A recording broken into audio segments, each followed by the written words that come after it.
दिगंबर नग्न शरीर, उसमें शमशान घाट, रात्रि का अंधेरा और एक जीवित मुनि महाराज शमशान घाट के उस घाट पर लेटे हैं। आप सिर्फ कल्पना करिएगा, कल्पना करिए अंदर कैसा माहौल होगा। सोच करके विचित्र लगता है कि प्रथमा नियोग की घटनाएं जीवंत करना पंचम काल में मुश्किल है, ऐसा लगता है ना। लेकिन ऐसा नहीं है बंधु। गुरुदेव जब दीक्षित हुए उस समय अजमेर का वह वातावरण मैं आपको याद दिलाऊं।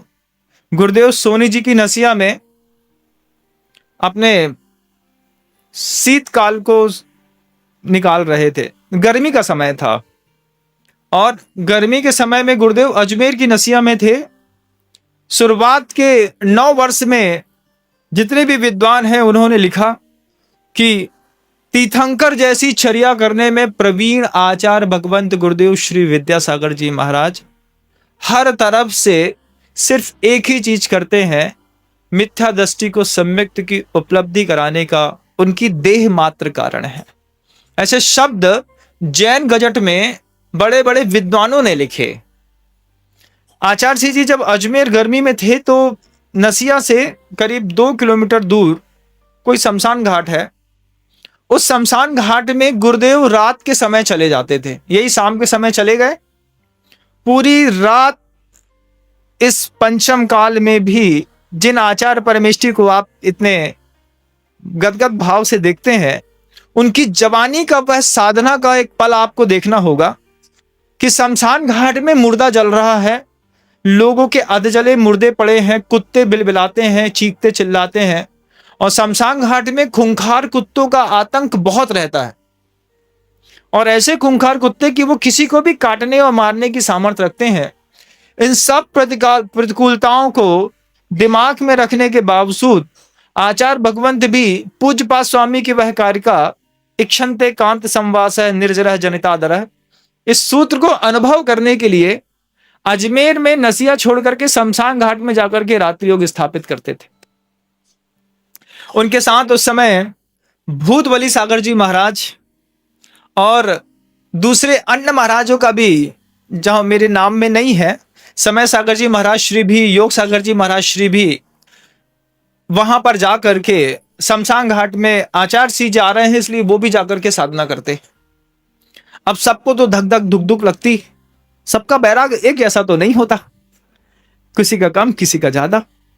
उसमें आचार्य महाराज कोई पाटा नहीं, जैसे ये गुण मणिमाली मुनि महाराज रात्रि योग स्थापन करके जमीन पे लेट गए, ठीक ऐसे ही गुरुदेव उस शमशान में जाकर के पूरी रात निकालते थे बिना पाटे के। बंधुओं, एक बार तो गुरुदेव यहां से गए और दूसरे दिन वहीं पे राख पड़ी थी, उसी राख से केश लॉन्च करके और वापस तीसरे दिन उपाश्रय में आए।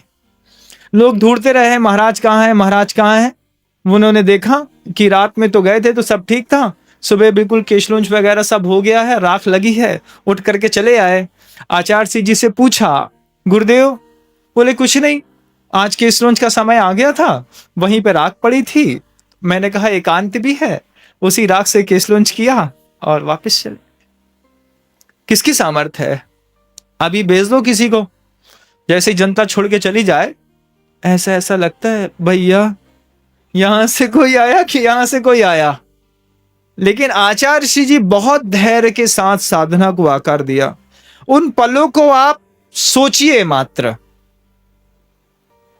मुनिराज श्री भूत बलि सागर जी से हमारा भी आष्टा में मिलना हुआ तो उन्होंने बताया कि जब हम गुरुदेव के साथ अजमेर में शमशान घाट में गए, पहले दिन कुछ नहीं रहा, शांति से सबकी रात निकली। सबको लगा कि ये तो बड़ा अच्छा है, गर्मी है और शमशान घाट में रुके हैं।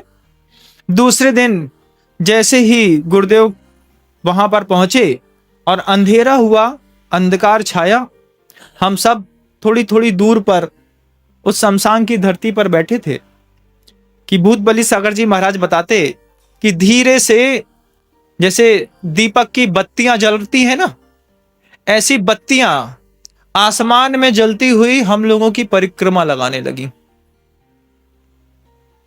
अब ऐसी परिक्रमा लगाने लगी, जो भी साधु थे सब थक, ये तो अब भूत आ गए, अब गड़बड़ हो गया, अब पता नहीं क्या होगा। आचार्य श्री जी ने सिर्फ एक ही बात कही, धैर्य रखना, घबराना मत, शांति से सिर्फ देखो क्या हो रहा है। गुरुदेव आसन लगा करके बैठ गए। हजारों दीपक, जलती हुई दीपक की लौ की बत्तियां पूज गुरुदेव के चारों तरफ परिक्रमा लगाने लगी। धीरे धीरे पूरे मुनि संघ के ऊपर परिक्रमा लगाने लगी। पूरी रात उन बत्तियों की परिक्रमा लगाते लगाते निकल गई।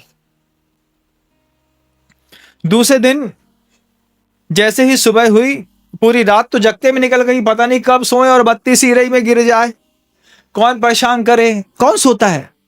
गुरुदेव पूरी रात ध्यान और सामायिक में लीन होकर के आत्मा के उस पवित्र स्वभाव का चिंतन करते रहे। पूरा रात निकल गई बंधुओं गुरुदेव के इस प्रयोग को करते। सुबह उठे, चुपचाप अपने उपाश्रय में आए, स्वाध्याय इत्यादि देव वंदना हुई, आहारचर्या में निकल गए।